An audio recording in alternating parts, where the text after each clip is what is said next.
El reloj que marchaba hacia atrás. Edgar Page Mitchell. Frente a la casa de mi tía abuela Gertrude, a orillas del río Sheepscot, había una fila de chopos lombardos. En su apariencia personal, mi tía se parecía asombrosamente a uno de esos árboles. Tenía el aspecto de anemia intratable que los distingue de las personas llenas de sangre. Era alta, de rasgos severos y extremadamente delgada. Su ropa habitual le colgaba del cuerpo. Estoy seguro de que si los dioses hubiesen considerado conveniente imponerle el destino de Dafne, ella habría ocupado con calma y naturalidad su lugar en la fila sombría, un chopo tan melancólico como el resto. Algunos de mis recuerdos más tempranos se refieren a esa parienta venerable. Viva y muerta, formó parte importante de los acontecimientos que voy a relatar. Acontecimientos que creo no tienen paralelo en la experiencia de la humanidad.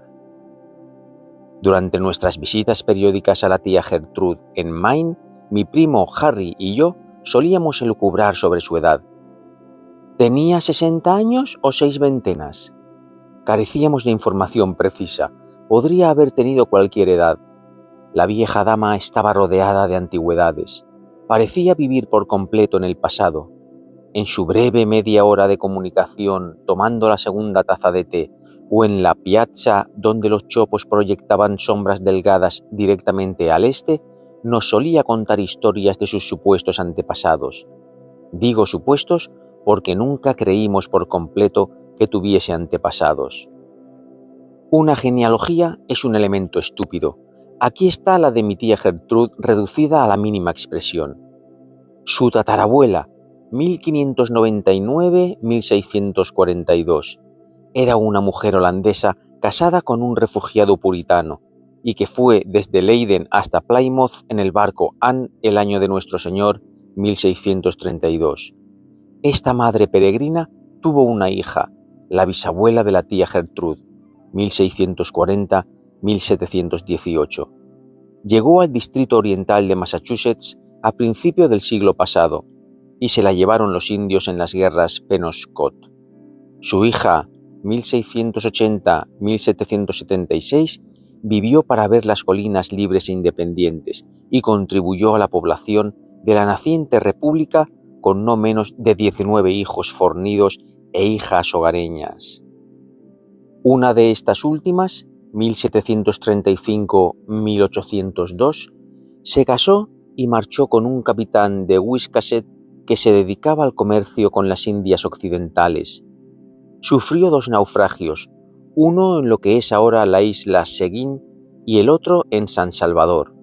La tía Gertrude nació en San Salvador. Nos cansábamos mucho de oír la historia familiar. Quizá fuese la constante repetición y la despiadada persistencia con las que se taladraban en nuestros jóvenes oídos las fechas anteriores lo que nos volvió escépticos. Como ya he dicho, no confiábamos demasiado en los antepasados de la tía Gertrude. Parecían muy improbables. En nuestra opinión personal, las bisabuelas y abuelas y demás no eran más que un mito, y la propia tía Gertrude era la protagonista principal de todas las aventuras que se les atribuían, habiendo vivido siglo tras siglo mientras las generaciones de sus contemporáneos seguían el camino de toda carne. En el primer rellano de la escalera cuadrada de la mansión se alzaba un alto reloj holandés. La caja tenía más de 2,5 metros de alto, de madera roja y oscura, que no era caoba, y estaba curiosamente taraceado en plata. No era un mueble muy común.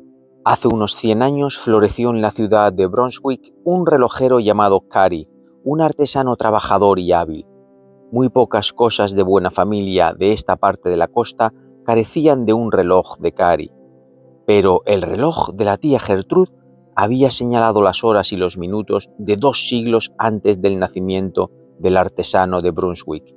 Ya funcionaba cuando William el Taciturno rompió los diques para aliviar a Leiden.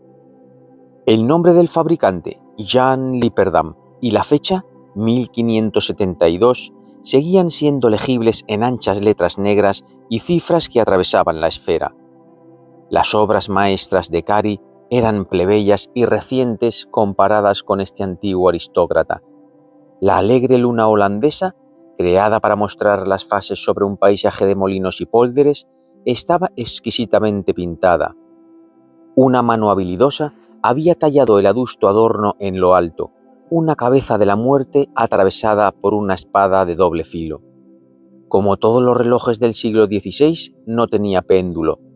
Un simple escape Van Wyck gobernaba el descenso de los pesos al fondo de la caja alta. Pero los pesos jamás se movían. Año tras año, cuando Harry y yo regresábamos a Maine, nos encontrábamos las agujas del viejo reloj apuntando a las 3:15, como estaban la primera vez que las vimos. La luna gruesa colgaba perpetuamente en el cuarto creciente, tan inmóvil como la cabeza de la muerte que tenía encima. Había un misterio con respecto al movimiento silenciado y las agujas paralizadas. La tía Gertrude nos había contado que el mecanismo no había realizado sus funciones desde que un rayo entró en el reloj y nos mostró un agujero oscuro en un lateral de la caja cerca de la parte alta con una grieta que se extendía hacia abajo a lo largo de casi 1 metro. La explicación no nos satisfacía. No explicaba su absoluta negativa cuando propusimos traer a un relojero del pueblo o su peculiar nerviosismo cuando se encontró a Harry subido a una escalera, con una llave prestada en la mano, a punto de comprobar por sí mismo la vitalidad suspendida del reloj. Una noche de agosto, después de que hubiésemos abandonado la infancia, me despertó un ruido en el pasillo. Agité a mi primo. «¿Hay alguien en la casa?», susurré. Nos deslizamos fuera de la habitación y llegamos a la escalera. Desde abajo llegaba una luz tenue. Contuvimos la respiración y descendimos sin hacer ruido hasta el segundo rellano. Harry me agarró el brazo, señaló por encima del pasamanos, mientras me obligaba a esconderme entre las sombras. Vimos algo extraño. La tía Gertrude se encontraba sobre una silla frente al viejo reloj, tan espectral, vestida con el camisón blanco y el gorro también blanco, como uno de los chopos cuando se encontraban cubiertos por la nieve. Sucedió que el suelo chirrió ligeramente por nuestro peso. Ella se volvió con un movimiento súbito, mirando fijamente a la oscuridad y sosteniendo la vela hacia nosotros, de forma que la luz le caía por completo sobre el rostro pálido. Parecía muchos años más vieja que cuando le había dado las buenas noches. Durante unos minutos permaneció inmóvil, excepto por el brazo tembloroso que sostenía la vela en alto. Luego, evidentemente tranquilizada, colocó la luz sobre un estante y se giró de nuevo hacia el reloj. Vimos cómo la vieja dama sacaba una llave de detrás de la esfera y procedía a enrollar los pesos. Podíamos oírla respirar, rápida e intensamente. Colocó una mano a cada lado de la caja y mantuvo el rostro cerca de la esfera, como si la sometiese a un exhaustivo escrutinio. Así se quedó durante un buen rato. La oímos emitir un suspiro de alivio y medio se volvió hacia nosotros durante un momento. Nunca olvidaré la expresión de total alegría que en aquel momento transformaba sus rasgos. Las manecillas del reloj se movían hacia atrás. La tía Gertrude colocó los 2 brazos alrededor del reloj y apretó la reseca mejilla contra él. Lo besó repetidamente. Lo acarició de un centenar de formas diferentes, como si fuese un objeto vivo llamado. Lo toqueteó y le habló, empleando palabras que podíamos oír, pero no comprender. Las manecillas seguían moviéndose hacia atrás. A continuación, la tía se echó hacia atrás girando de repente. El reloj se había detenido. Vimos su alto cuerpo bambolearse durante un instante sobre la silla. Alargó los brazos en un gesto convulsivo de terror y desesperación, llevó la aguja de los minutos a su vieja posición en las 3:15 y cayó con fuerza sobre el suelo.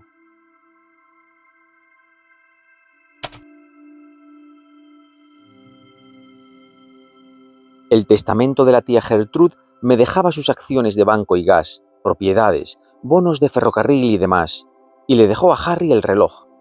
En su momento consideramos que se trataba de una división muy desigual, más sorprendente aún porque mi primo siempre había parecido ser el favorito. Medio en serio, realizamos un examen completo del antiguo reloj, golpeando la caja de madera en busca de compartimientos secretos e incluso sondeando el no muy complicado mecanismo con una aguja de tricotar para asegurarnos de que nuestra caprichosa pariente no hubiese ocultado algún codicilo u otro documento que transformase el aspecto del asunto. No descubrimos nada. Había una provisión testamentaria sobre nuestra educación en la Universidad de Leiden. Abandonamos la academia militar, donde había aprendido un poco sobre la teoría de la guerra y un montón sobre cómo permanecer de pie con el morro sobre los talones, y tomamos sin falta un barco. El reloj fue con nosotros. No muchos meses después, estaba establecido en una esquina de una habitación de la Breede Straat. El resultado del ingenio de Jan Lipperdam, de tal suerte restaurado a su aire nativo, siguió dando la hora a las 3:15 con extraña fidelidad. El autor del reloj llevaba bajo tierra casi 300 años. La habilidad combinada de sus sucesores en el arte allá en Leiden no pudo hacerlo marchar ni hacia adelante ni hacia atrás. Con rapidez aprendimos suficiente holandés para hacernos entender con la gente de la ciudad, los profesores y aquellos de los 800 y pico de nuestros compañeros estudiantes con los que llegábamos a tener alguna relación. Esa lengua, que al principio parece tan difícil, no es más que una especie de inglés polarizado. La examinas durante un tiempo y de pronto te resulta comprensible como uno de esos criptogramas simples que se forman juntando todas las palabras de una frase y luego dividiéndola en los lugares incorrectos. Con la lengua dominada y la novedad de nuestro entorno ya agotada, nos dedicamos a la consecución de logros regulares y tolerables. Harry se dedicó con asiduidad al estudio de la sociología, con referencia especial a las mozas de rostro redondeado y nada desconsideradas de Leiden. Yo me dediqué a la alta metafísica. Fuera de nuestros estudios respectivos, manteníamos un interés inagotable y común. Para nuestro asombro, descubrimos que nadie en las 20 facultades o entre los estudiantes sabía nada, o siquiera le importaba, sobre la gloriosa historia de la ciudad, o incluso sobre las circunstancias bajo las que el príncipe de Orange había fundado la universidad. En marcado contraste con la indiferencia general, teníamos el entusiasmo del profesor Van Stopp, mi guía electo por entre las tinieblas de la filosofía elucubrativa. Ese distinguido hegeliano era un viejo hombrecito seco como el tabaco, con un solideo y unos rasgos que extrañamente me recordaban a los de la tía Gertrude. Si hubiese sido su hermano, el parecido físico no hubiese podido ser mayor. Se lo comenté una vez cuando estábamos juntos en el Stadhuis, mirando el retrato de un héroe del asedio, el burgomaestre van der Werf. El profesor se rió. «Te mostraré una coincidencia aún más extraordinaria», dijo, y guiándome por la sala hasta el gran cuadro del asalto, obra de Warners, me señaló la figura de un burgués que participaba en la defensa. Era cierto, Van Stopp podía haber sido el hijo del burgués. El burgués podía haber sido el padre de la tía Gertrude. Parecía que al profesor le caíamos bien.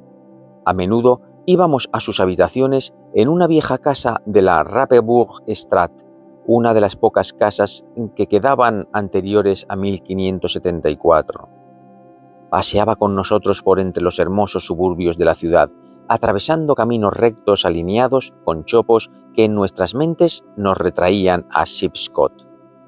Nos llevó a lo alto de las ruinas de la torre romana en el centro de la ciudad, y en las mismas almenas desde las que, 300 años antes, ojos ansiosos habían observado la lenta aproximación de la flota del almirante Boisot sobre los pólders sumergidos. Nos señaló el gran dique de Landschedding, que fue cortado de forma que los océanos pudiesen traer a los mendigos del mar de Boisot y romper el asedio y alimentar a los hambrientos.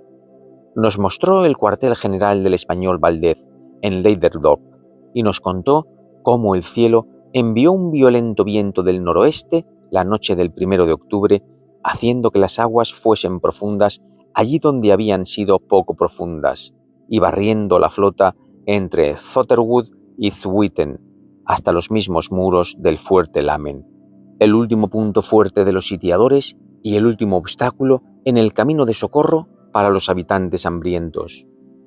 Y luego nos mostró dónde, la misma noche de la retirada del ejército sitiador, los balones de Lamen causaron una enorme grieta en el muro de Leiden, cerca de la Coe Port. ¡Vaya!, gritó Harry, emocionándose por la elocuencia de la narración del profesor. Ese fue el momento decisivo del asedio. El profesor no dijo nada. Quedó en pie con los brazos cruzados, mirando intensamente a los ojos de mi primo. Porque, siguió diciendo Harry, si no se hubiese vigilado ese punto, o la defensa hubiese fallado y con ella hubiese triunfado la grieta realizada por el asalto nocturno de Lamen, la ciudad habría ardido y el pueblo habría sido masacrado bajo los ojos del almirante Boisot y la flota de refuerzo. ¿Quién defendió ese punto? Van Stop respondió lentamente, como si sopesase cada palabra. La historia registra la explosión de la mina bajo el muro de la ciudad la última noche del asedio. No ofrece la historia de la defensa ni da el nombre del defensor. Y sin embargo, no ha vivido un hombre con una carga más tremenda que la que el destino arrojó sobre ese héroe desconocido. ¿Fue el azar el que lo lanzó a encontrarse con ese peligro desconocido? Considera algunas de las consecuencias si hubiese fallado. La caída de Leiden habría destruido la última oportunidad del príncipe de Orange y los Estados Libres. Se habría restablecido la tiranía de Felipe. El nacimiento de la libertad religiosa y el autogobierno del pueblo se habrían retrasado. ¿Quién sabe por cuántos siglos? ¿Quién sabe si habría habido o habría podido haber una república de Estados Unidos de América si no hubiese habido una Holanda unida? Nuestra universidad, que ha dado al mundo a Grotius, Scaliger, Arminius y Descartes, fue fundada a consecuencia de la exitosa defensa de nuestro héroe. Le debemos el presente del que disfrutamos. No, le debéis vuestra misma existencia. Vuestros antepasados venían de Leiden. Esa noche, él se interpuso entre sus vidas y los carniceros del exterior. El pequeño profesor se alzaba junto a nosotros, un gigante de entusiasmo y patriotismo. Los ojos de Harry empezaron a relucir y se le enrojecieron las mejillas. «Id a casa, muchachos», dijo Van Stop, «y agradeced a Dios que mientras los burgueses de Leiden miraban hacia Zoeterwood y la flota, había un par de ojos vigilantes y un corazón valeroso en el muro de la ciudad, justo tras la Coe Port».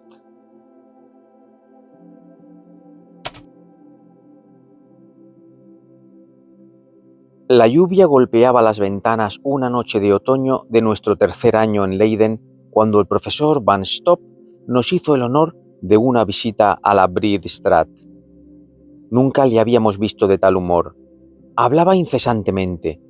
El rumor de la ciudad, las noticias de Europa, ciencia, poesía, filosofía, tenían cada una su oportunidad y las trataba a todas con la misma seriedad y buen humor. Intenté que hablase sobre Hegel, con cuyo capítulo sobre la complejidad e interdependencia de las cosas había estado peleándome. ¿No comprendes el retorno del ser sobre el ser por medio del otro ser?, dijo sonriendo. Bien, algún día lo harás.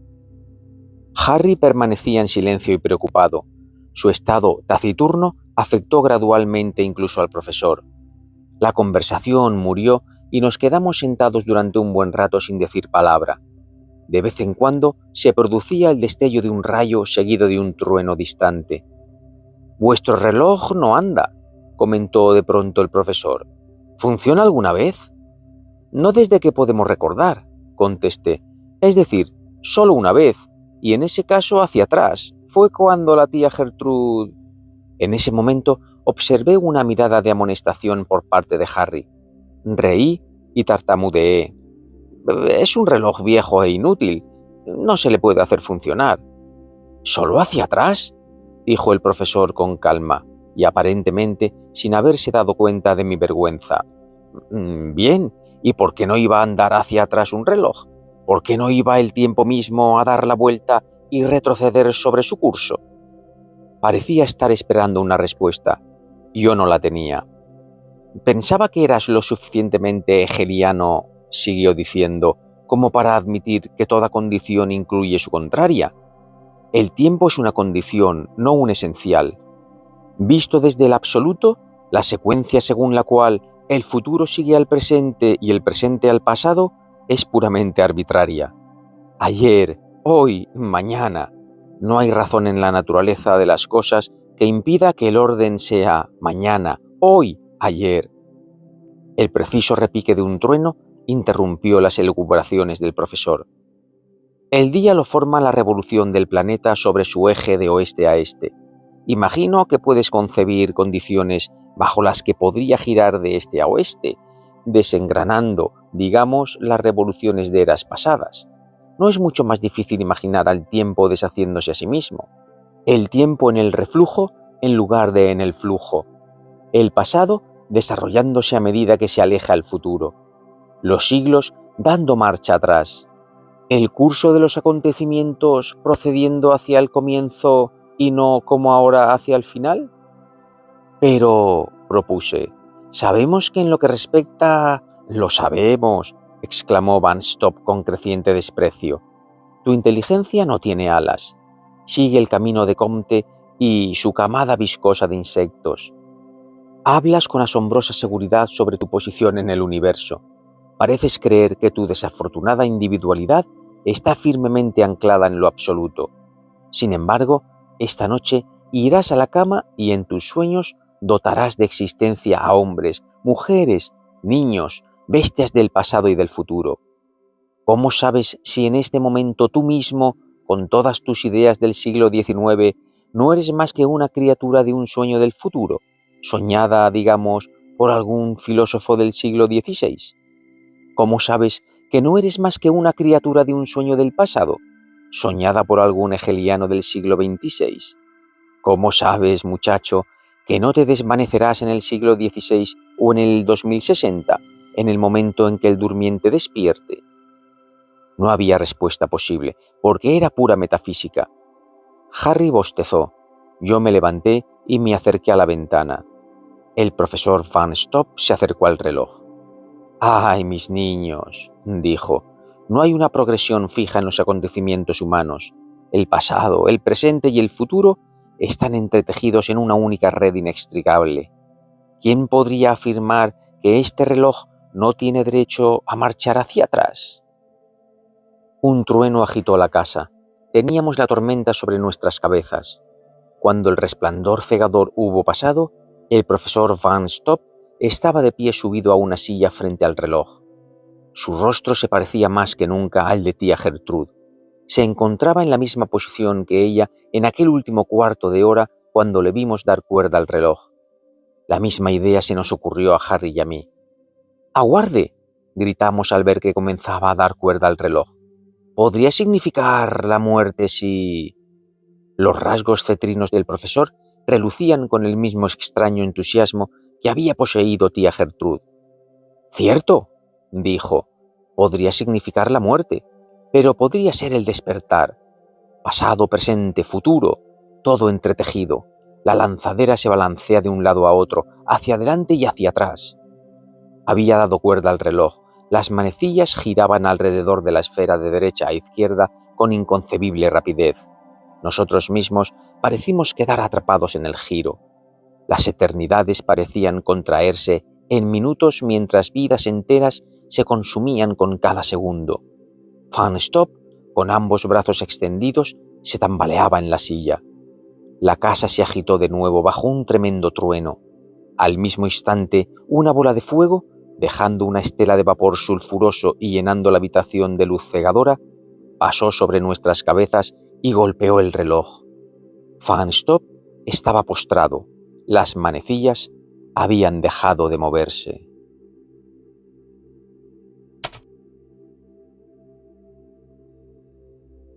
El rugido del trueno sonó como un fuerte cañonazo.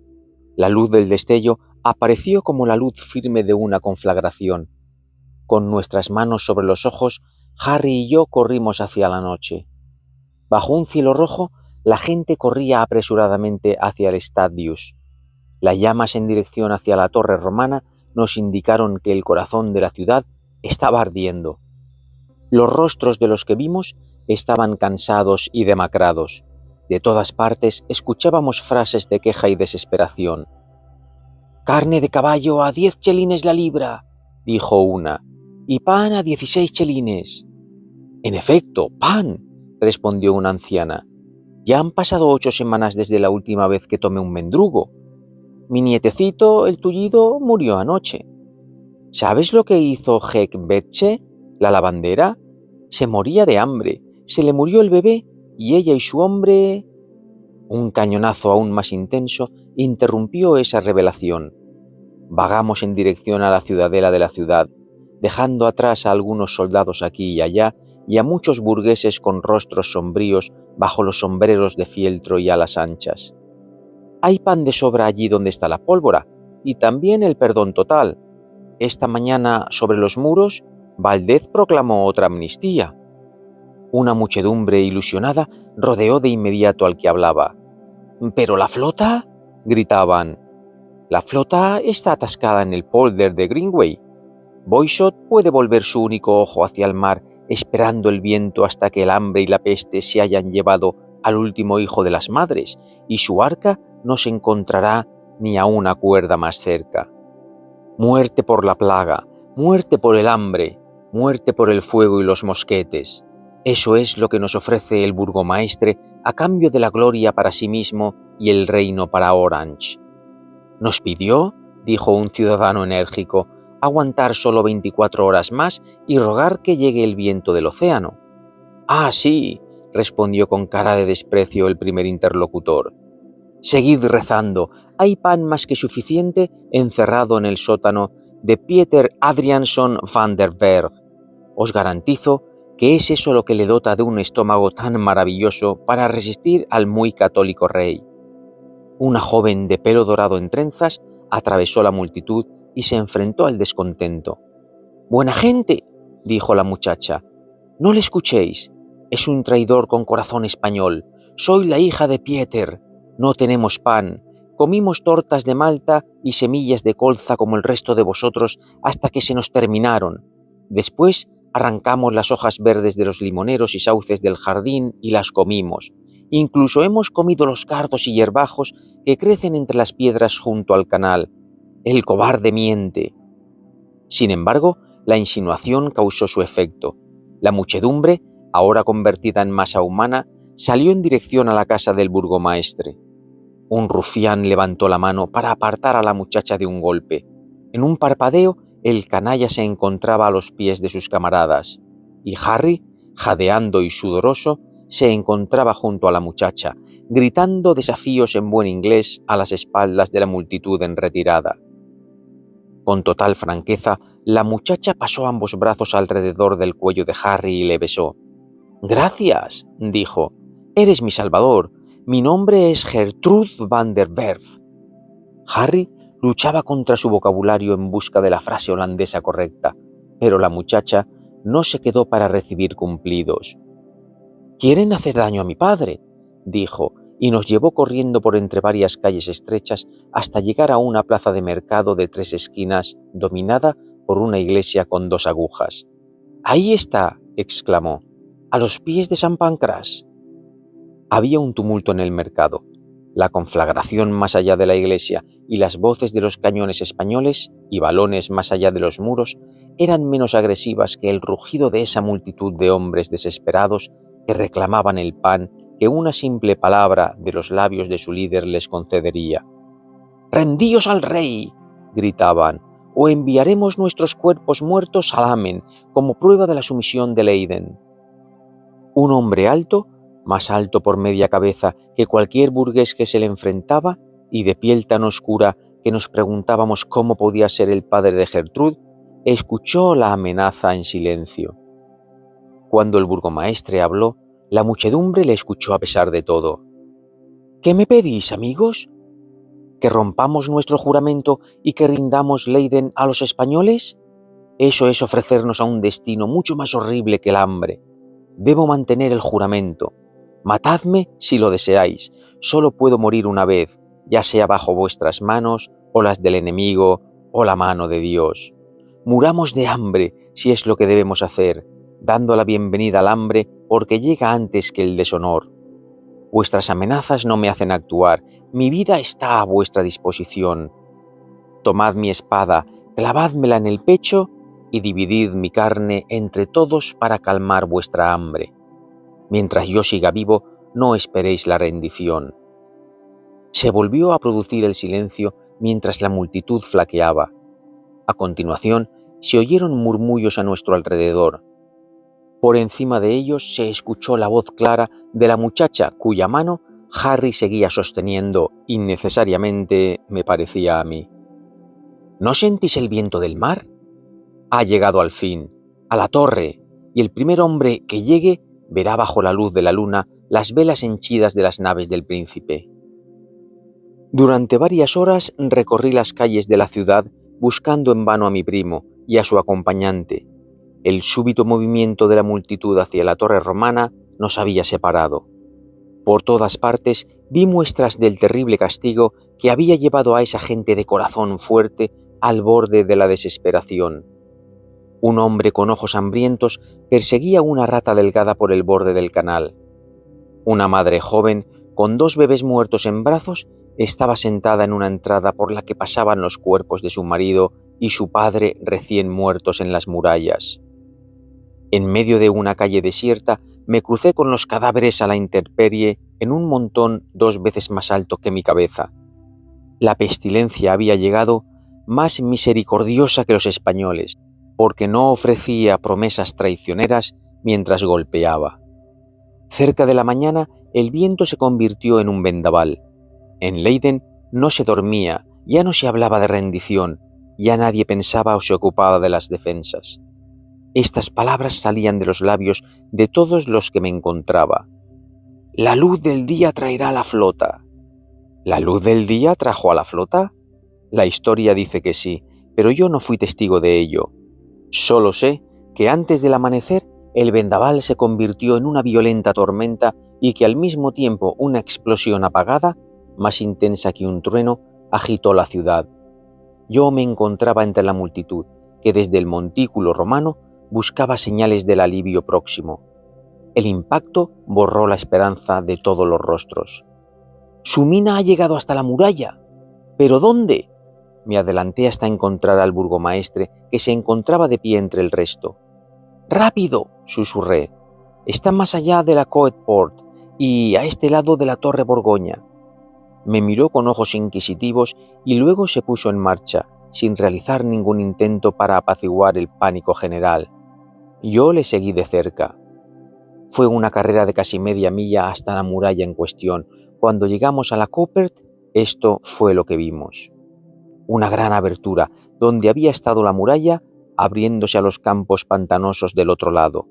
En el foso, fuera y abajo, una confusión de rostros alzados, pertenecientes a los hombres que habían luchado como demonios para lograr la brecha, y que ahora tanto ganaban algunos centímetros como se veían obligados a retroceder. Sobre la muralla destrozada, un puñado de soldados y burgueses formando una muralla viva donde había fallado la piedra.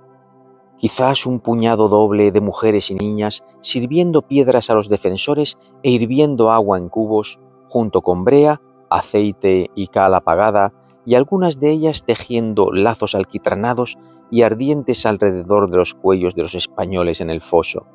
Mi primo Harry guiaba y dirigía a los hombres. Gertrude, la hija del burgomaestre, animaba e inspiraba a las mujeres. Pero lo que me llamó la atención más que nada fue la frenética actividad de una pequeña figura vestida de negro, quien, con un enorme cucharón, hacía llover plomo fundido sobre las cabezas del grupo asaltante. Al volverse hacia la hoguera y el hervidor que le suministraba munición, sus rasgos quedaron visibles a la luz. Lancé un grito de sorpresa. El que manejaba plomo fundido era el profesor Van Stopp. El burgomaestre Van de Berg se volvió al oír mi súbita exclamación. «¿Quién es?», dije. «¿El hombre junto al hervidor?». «Ese», respondió Van der Berg, «es el hermano de mi esposa, el relojero Jan Lipperdam. El asunto de la brecha terminó casi antes de que pudiésemos evaluar la situación. Los españoles, que habían derribado el muro de ladrillo y piedra, descubrieron que la muralla de vida era impenetrable. Ni siquiera pudieron mantener la posición en el foso. Fueron expulsados hacia la oscuridad. Yo sentía un dolor agudo en el brazo izquierdo. Algún proyectil perdido debía haberme dado mientras contemplaba la lucha. ¿Quién se ha encargado de esto?, exigió el burgomaestre.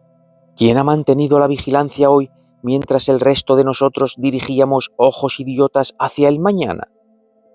Gertrude van der Berg se adelantó orgullosa, guiando a mi primo. «Mi padre», dijo la muchacha. «Él me ha salvado la vida». «Eso significa mucho para mí», dijo el burgomaestre, «pero no es todo. Ha salvado a Leiden y ha salvado a Holanda». Yo empezaba a marearme. Los rostros que me rodeaban me parecían irreales. ¿Por qué estábamos con esta gente? ¿Por qué el trueno y el rayo continuaban por siempre? ¿Por qué el relojero Jan Lipperdam vuelve siempre hacia mí el rostro del profesor Van Stopp? «Harry», dije, «regresa a nuestras habitaciones». Pero aunque me agarró la mano con cariño, su otra mano todavía sostenía la de la muchacha y no se movió. A continuación, la náusea se apoderó de mí. Me daba vueltas la cabeza y la grieta y sus defensores se desvanecieron. 3 días más tarde, estaba sentado con el brazo vendado en mi asiento habitual en la sala de lectura de Van Stopp.